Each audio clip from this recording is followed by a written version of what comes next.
تھا کہ لکڑہارے کی بیوی پر بادشاہ کی نظر پڑ گئی. اس نے سوچا اتنی خوبصورت بیوی لکڑہارے کے پاس کیوں ہے, میرے پاس کیوں نہیں ہے؟ بادشاہ ہو کر بھی میرے پاس خوبصورت عورتیں تو ہیں لیکن اتنی خوبصورت نہیں ہے جتنی اس کے پاس ہے. وہ ظالم لوٹا اور لوٹ کر کے اس کے محل میں جو سب سے بوڑھی کنیز تھی, اس کنیز کو اس نے کہا کہ کسی طرح لکڑہارے میں اور اس کی بیوی میں جدائی پیدا کر دو, کیونکہ میں اس سے نکاح کرنا چاہتا ہوں, اس سے شادی کرنا چاہتا ہوں. میری بہنیں بہت توجہ کے ساتھ اور آپ بھی سنیں. وہ بوڑھی کنیز آئی, گھر میں بیٹھ گئی. یہ بھی آپ سے عرض کرنا چاہتا ہوں, کچھ عورتیں جو ہوتی ہیں نا, جن کی عادت ہوتی ہے اس کے گھر سے نکلی پھر وہاں بیٹھی, اس کے گھر سے نکلی پھر وہاں بیٹھی, پھر اس کے گھر سے نکلی پھر وہاں بیٹھی, یعنی جن عورتوں کو کوئی کام نہیں ہوتا, ان کا کام ہی دن بھر کا یہ ہوتا ہے کہ یہاں بیٹھ یہاں بیٹھ یہاں بیٹھ. ایسی عورتوں کو گھر میں نہ آنے دے. اسلام نے ایسی عورتوں کو گھر میں آنے سے منع فرمایا ہے. جو عورتیں صرف گھروں میں پھرتی ہے ان کو گھر میں نہ آنے دے. اگر ان کو برا لگتا ہے تو 1000 بار برا لگے, ایسی عورتیں گھروں کو توڑنے کا سبب بن جاتی ہیں. اس لیے کہ جس نے بات ہی کرنا ہے, صرف بات کرنا ہے, تو وہ فتنے ہی کی بات کرے گا, اور جس کو کوئی کام نہیں ہوتا ہے وہی فتنہ کھڑا کرتا ہے. کام والا انسان کبھی فتنہ نہیں کرتا, ہمیشہ رکامہ انسان فتنہ کرتا ہے. فضول کا کام وہی کرتا ہے جس کو کام نہیں ہوتا, جس کے پاس ٹائم ہی ٹائم ہوتا ہے, ورنہ جس کو کام ہو اس کے لیے کوئی ضرورت ہی نہیں ہے فتنے کی. تو ایسی عورتیں بہت فتنہ پیدا کرتی ہے بہووں میں, بہنوں میں, بھائیوں میں. ایسے لوگوں کو گھر نہ آنے دیا جائے, اور یوں بھی بے ضرورت کسی کو اپنے گھر میں نہ آنے دیا جائے. عورتوں کے لیے حکم یہ ہے, اگر کوئی عورت آتی ضرورت کے مطابق آئے, بیٹھ کر کے چلی جائے. بے ضرورت آنے لگے تو اس سے ادب کے ساتھ معذرت کر لیں, آپ نہ آیا کریں, ہمارے گھر میں اس کی اجازت نہیں ہے. یہ اخلاق کے خلاف نہیں ہے, یہ کردار کے خلاف نہیں ہے. اس لیے کہ جان بچانے کے لیے اگر معاذ اللہ کوئی ہاتھ پیر مارے اور کسی کو لگ جائے تو یہ بدتمیزی نہیں ہوتی ہے, بلکہ یہ تدبیر ہے. اس لیے ایسی عورتیں بستیوں میں بہت ہوتی ہے جو ادھر بیٹھی ادھر بیٹھی ادھر بیٹھی فتنہ پیدا کرتی ہے. اور میں تو یہاں تک جانتا ہوں کہ ہمارے شہر کے اندر جو لوگ معاذ اللہ زنا کے دلال ہیں, انہوں نے ایسی عورتوں کو نوکری پہ رکھا ہے کہ جاؤ اور لڑکیوں کو ورگلا کر کے معاذ اللہ ان کو غلط کاموں کے لیے تیار کرو.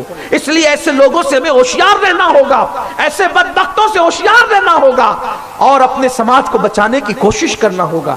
زنا کے اڈوں کو بہت آباد کیا جا رہا ہے, زنا کو رواج دیا جا رہا ہے. بستیوں کے اندر استغفر اللہ الیاذ باللہ, گھروں کے اندر زنا کے اڈے بنے ہیں. کل تک کے لوگوں کو زنا کرنے کے لیے کہیں اور جانا پڑتا تھا, آج تو وہ ساری چیزیں لوگ بستیوں کے اندر فراہم کرتے ہیں. ہم دیکھ کر بھی آنکھوں کو بند کیے ہوئے ہیں. یاد رکھنا مسلمانوں, کسی گناہ کو دیکھ کر کے آنکھ موچنے والا قیامت کے دن اسی طرح اٹھے گا جیسے کہ وہ گناہ کرنے والا ہے. ہمیں اپنے سماج کو ہر برائی سے پاک کرنا ہوگا, چاہے اس کے لیے ہمیں کتنی بڑی قربانی دینی پڑے. وہ بوڑھی کنیز آئی اور آنے کے بعد کہا اتنی غربت میں زندگی گزار رہی ہے بی بی آپ. اس نے کہا کیا کروں, قسمت ہے لکڑہارے کی بیوی جو. کہا تم اتنی خوبصورت ہو, اگر تم چاہو تو تم کسی بادشاہ کی ملکہ بن سکتی ہو. اس نے کہا لیکن کون بادشاہ مجھے کرے گا. کہا کہ میرا بادشاہ تمہیں کر سکتا ہے اگر تم اس لکڑہارے کو چھوڑ دو. اس ظالم عورت نے غریب شوہر کے ساتھ یوں بے وفائی کی, دولت کی لالچ میں آ کے اس نے فیصلہ کیا کہ میں نے اپنے شوہر کو چھوڑ دینا ہے. اس نے لکڑہارا جیسی گھر آیا رویہ بدل گیا, تلخیاں ہونے لگی, جھگڑے ہونے لگے, زگ زگ ہونے لگی, نہ کھانا دینا نہ پانی دینا, پہلے جیسا پیار نہ رہا, محبت نہ رہی. لکڑہارے کو جب یوں لگا اب نباہ نہیں ہو سکتا, اس نے کہا کہ بیگم جب آپ مجھے پیار نہیں دے سکتی, مجھ سے پیار نہیں لے سکتی, مجھ سے بات نہیں کر سکتی, میری سن نہیں سکتی, تو پھر ایک گھر میں رہنے کا مطلب کیا ہے, جدائی نہ ہو جائے. اس نے کہا شوق سے, اس لیے کہ وہ پہلے سے کہیں معاملہ طے کر چکی تھی. اس نے کہا شوق سے. اللہ اکبر اللہ اکبر اللہ اکبر الیاذ باللہ, اس نے طلاق دے دیا. غریب لکڑہارے کو چند دنوں کے بعد پتا چلا کہ عدت گزارنے کے بعد اس کی بیوی کا نکاح بادشاہ کے ساتھ ہو گیا ہے. بادشاہ کی کنیزوں نے اس کو خوبصورت لباس پہنائے, قیمتی لباس پہنائے, اور اس کو بادشاہ کے حجرے میں پہنچایا. بادشاہ جیسے حجرے میں پہنچا, جب بادشاہ نے اس کی طرف ہاتھ بڑھایا تو بادشاہ کے بدن پہ بھی پھالج لگ گیا, اور اس عورت کے بدن پہ بھی فالج لگ گیا.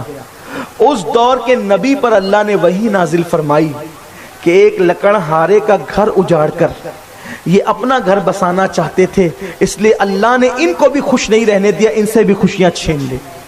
نہ وہ یہاں کی رہی نہ وہ وہاں کی رہی، نہ غریب کی بیوی رہی نہ بادشاہ کی بیوی رہی، دونوں طرف سے اس کا معاملہ ختم ہو گیا. اس لیے میں اپنی قوم کی بیٹیوں سے کہتا ہوں، قسمت ہے، تقدیر ہے، اگر کبھی غریب شوہر مل جائے کوئی بات نہیں. کیا سیدہ فاطمہ الزہرا نے غربت میں زندگی نہیں گزاری؟ تمہارے پاس تو بہت مال ہے. آج کوئی عورت پیٹ پہ پتھر نہیں باندھتی، آج کوئی مرد پیٹ پہ پتھر نہیں باندھتا. اے خاتون جنت کی کنیزوں، سیدہ فاطمہ نے 4 پتھر پیٹ پہ باندھے، 3 پتھر پیٹ پہ باندھے. بیماری میں دوا تو دور کی بات، بیماری میں بھی فاقہ کشی کی. تو جب تمہاری غربت تمہیں پریشان کرے اور حیا کا سودا کرنے پہ مجبور کرے تو میں قوم کی بیٹیوں سے کہتا ہوں اس وقت سیدہ فاطمہ کی فاقہ کشی کو یاد کر لینا، اللہ تمہیں ہمت اور حوصلہ عطا کرے گا. اور اپنی حیا کی حفاظت کرنا. اور مسلمان بھائی میرے جو موجود ہے ان سے کہتا ہوں کہ کبھی بیوی کو اپنے سے جدا نہیں کرنا، کبھی ان پہ ظلم نہیں کرنا، کبھی ان پہ زیادتی نہیں کرنا، کبھی ان کو طلاق نہیں دینا. ہاں جن صورتوں میں اسلام نے طلاق دینے کی اجازت دی ہے وہ الگ بات ہے کہ معاذ اللہ استغفر اللہ الیاذ باللہ اگر کسی کی بیوی زنا کرتے ہوئے پکڑی گئی تب اسلام کہتا ہے کہ اس کو چھوڑ دیا جائے. جب تک ایسی صورتحال پیدا نہ ہو اس وقت تک شوہر کو چاہیے کہ وہ اپنی بیوی کو طلاق نہ دیا کرے، نباہ کی کوشش کیا کرے. اللہ تبارک و تعالی ہم سب کو توفیق عطا فرمائے، سب کی ازدواجی زندگی کو اللہ خوشگوار بنائے. جو قوم کی بیٹیاں اور بیٹے خوشیوں سے محروم ہیں ازدواجی زندگی کی، اللہ سب کے لیے اچھے رشتوں کا انتظام فرمائے، سب کو ازدواجی زندگی کی خوشیاں نصیب فرمائے. دوران گفتگو اگر کوئی غلطی ہو اللہ معاف فرمائے. وما علینا الا البلاغ. السلام علیکم.